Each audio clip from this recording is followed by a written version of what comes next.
So this is the Dueling Goats, the Fischer version, and otherwise known as the right version. Anyways, so basically, we're gonna start with a game from Fischer. All right, he's playing this game at 13 years old. This is 1956 in the Rosenwald tournament in New York. Okay, now publishers have dubbed this the game of the century. So just a little heads up, this is gonna be awesome. And his opponent, playing the white pieces, is international master Donald Byrne. Basically, he's not quite a grandmaster, but his peak was that he did get invited to some U.S. championships every now and then. So just for the record, he's not a nobody. So Fischer plays knight f6, and then he ends up transposing into a sort of King's Indian structure. Bishop f4 and d5. We have a grunt. Okay. So queen to b3, d takes, queen takes c6. Can somebody tell me why c6? Why are we pushing this pawn? We're blocking our perfectly good knight. Like, that's that. Somebody Maybe tell me why we do to this. maybe to keep the white knight from coming to d5 or b5. That's true. That's good. Someone in the chat, give me something.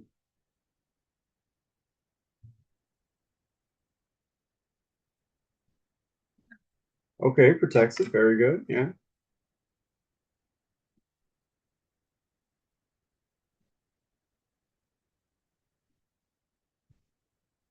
Okay. Also, we are blunting a queen and blunting semi-open five. Just wanted to point that out. So pawn moves to e4, and now white has complete center, almost the ideal setup. Okay, this queen needs to get out of here for the bishop, but other than that, we're fine. And we're about to castle. So bishop plays knight b to d7 and rook to d1. Okay, knight gets tempo on the queen, and queen moves to c5. Now bishop to g4 and bishop g5. Somebody tell me what Fischer played. You'll never guess it. I don't care. Oh, coach. Oh no. You didn't see that. You didn't see that. Anyways. It's fine. It's fine. You didn't see that. Okay. What would you have guessed? Anyway, clearly nice. Yeah. I'm glad you didn't see it. Okay. Well, so Fischer played knight to a4. Okay. Can somebody guess why? Okay. I know you didn't read that far. Look at the knight.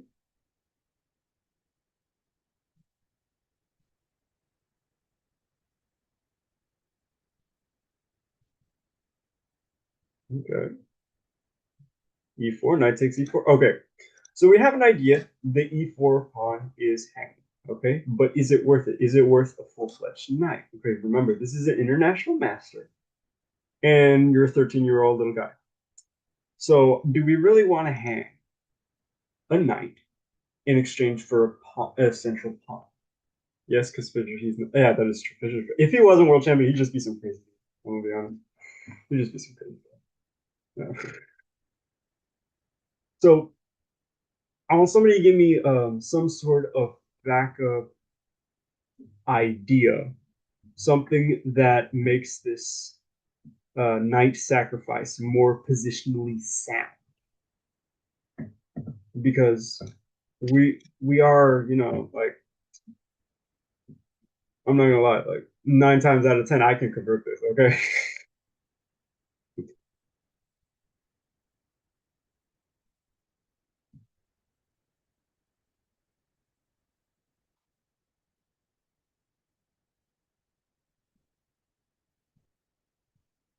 If not, it's fine. I got you. Knight takes, bishop takes f3, and that's isolated pawns need more space. So yeah, it's an invalid. Okay. Okay. One last shot. Anyone else before I give juicy details?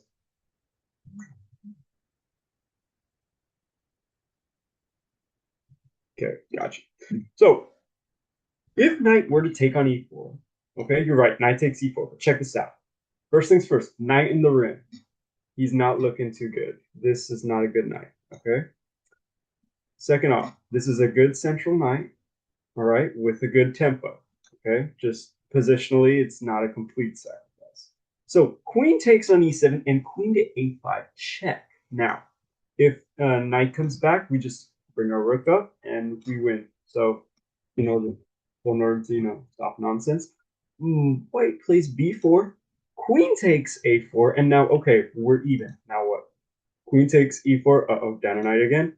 Rook f e8, bishop e7, bishop takes f3, g takes f3, and now this is our bishop.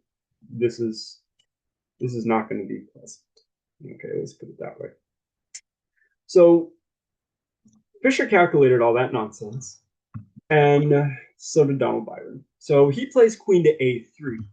Now knight takes c3, b takes c3, and now knight takes e4 for free. Okay. Now this is the only move to justify knight f4 as exploiting the weakness on c3. Okay. Otherwise, the maneuver itself of hey, I'm gonna go d7, b6, then we're gonna sack ourselves for funsies, then we're gonna take. That's a lot of tempo. Okay, but here we get to attack the c3 weakness and have a pawn in return. So bishop takes e3. Now, somebody give me what happens if queen e8.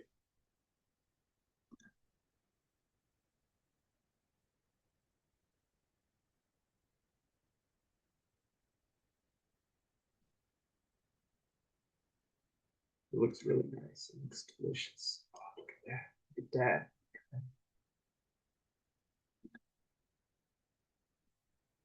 Not quite. Not quite.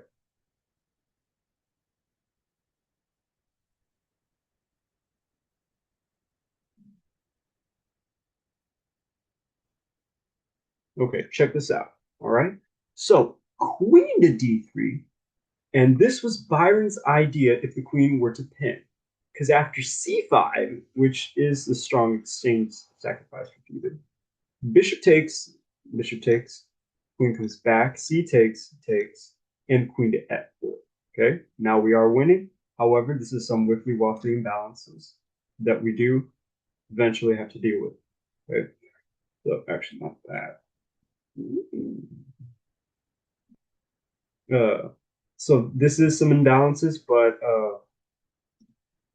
queen to d3 was International Master Byron's idea. So Fischer doesn't play that. He plays queen to b6. Remember, Fischer's 13. Okay, cut him some slack. What are you doing? Bishop to c4. And now, if, okay, let's say if Donald were to take, then now here's what happens. Bishop takes. Now we're attacking the queen, so we get tempo. Queen slides in, and now knight takes, and we're threatening nesting. King is out in the open. Oh, we're going to chop down a defender. We're going to threaten a whole lot of nestings. So so bishop comes back to c4. Knight takes on c3. Somebody tells me what happens if rook to e8. This is the most natural of all natural moves.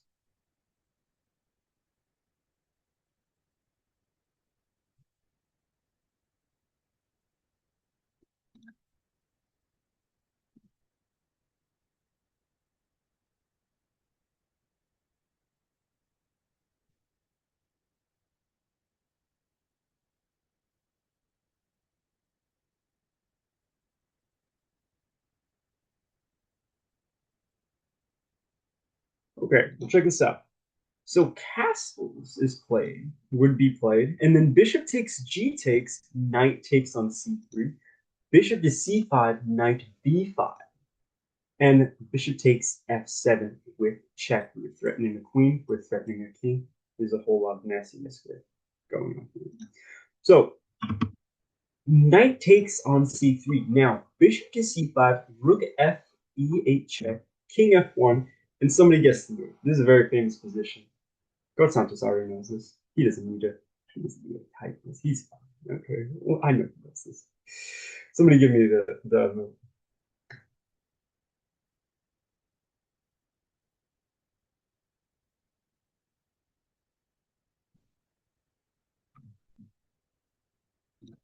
Well, we can't do knight d1 real quick because queen hangs.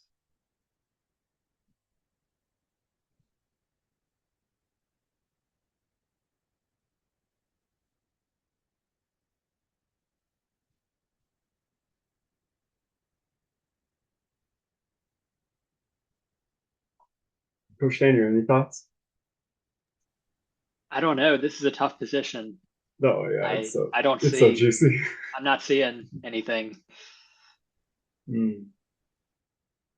Queen b1. Queen b1. What's the idea behind Queen b1? I wanna hear this. What happened? What's that brainstorm going? Mm. Okay, well check this out. Fischer. Hold on, wait. Let's see here. Fischer 10. Yes, still completely lost. Yeah, that'll happen. That happens to me too. So check this out. We go bishop to e6. Just in case you were wondering, yes, we sacked the queen and it's forced to. Okay, so because if say white decides to refute it, bishop takes, queen check, king slides, knight up, and then we got a little checkmate over here. Oh, look at that! This is pretty. Anyways, let's go back. So, but white really has to take this. So queen takes on b6, and bishop takes c4 check. King to g1, knight e2 check. King f1, knight takes on d4. Now, black's level of risk is minimal, as he can always draw perpetual. Okay, we can just go back and forth, and it's all fine. Okay, but mind you, black is up a queen. Well, I mean, white is up a queen for a bishop and two pawns. Okay, I want you to count that carefully. Bishop, two pawns, that's five. Queen is nine. Okay, king to g1, knight e2 check. King f1, knight c3 check. King g1, a takes on b6. Knight is defended. It's all fine. Okay. We took back our bishop, so we have two bishops and two pawns for a queen. Somebody do that math, right? Okay, very good. Bishop and two pawns is eight. Awesome. Queen is nine. That means we're down one pawn. But check this out. Coaches know what I'm talking about. We got the bishop pair. Look at that. We got two open files as well. So it's somewhat more of an exchange and used in a very weak sacrifice. Not, I'm sorry, not weak. Very a minimal sacrifice. So you see the activity we got here. Oh yeah. By the way, yes, this is so that's cool. So queen to b4 and rook a4. Hey, look at that. We're defending. Ooh, look at that. We're defending. That's nice. That's nice. Now Fischer uses his dynamic and active pieces to overtake his opponent instead of preserving the knight windmill mechanism. Okay, just because it's pretty doesn't mean we got to keep it. All right. Sometimes we got to change strats. So queen takes on b4, knight takes on d1. Okay, now Fischer's ahead of material. Rook, two bishops, and a pawn for a queen. You don't got to count that. I'm not going to make it. h3, rook takes a2. Uh-oh, got another pawn. What happened? King h2, getting the rook out, and knight takes f2. That was another pawn. That was his fault. Okay, I'm sorry. That was his fault. Rook to e1. Rook takes e1 when you're up material. You trade. And after queen block and queen check, bishop blocks, knight takes.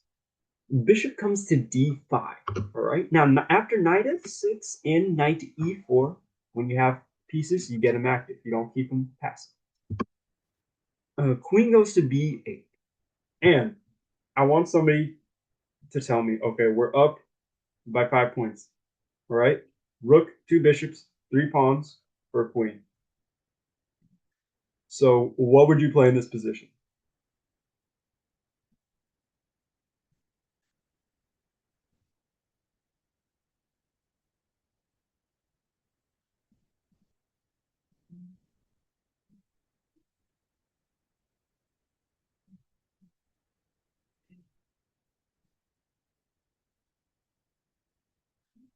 Yeah, I think. Yeah.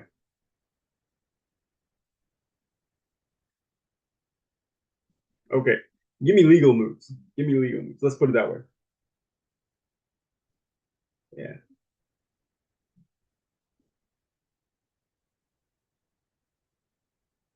Yeah, that works too. Yeah. Okay. So Coach Santos has the right idea. Okay. Fischer played B5. All right. Congratulations, coach. You played like a 13-year-old. I'm just kidding. I'm just kidding. Okay. So H4 is played, and then H5 stopping any sort of activity. Her nasty stuff.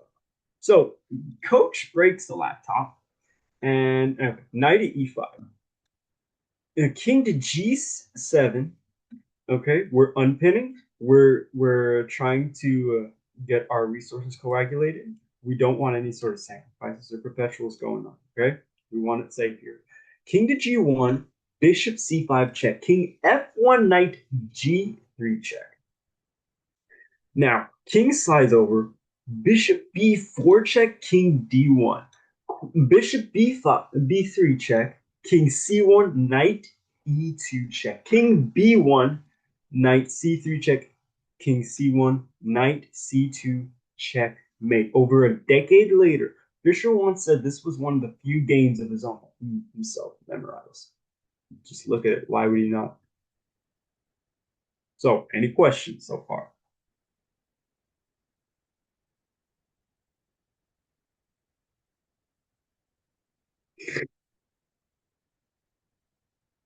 Okay, okay, appreciate it. Any word, coaches, on this?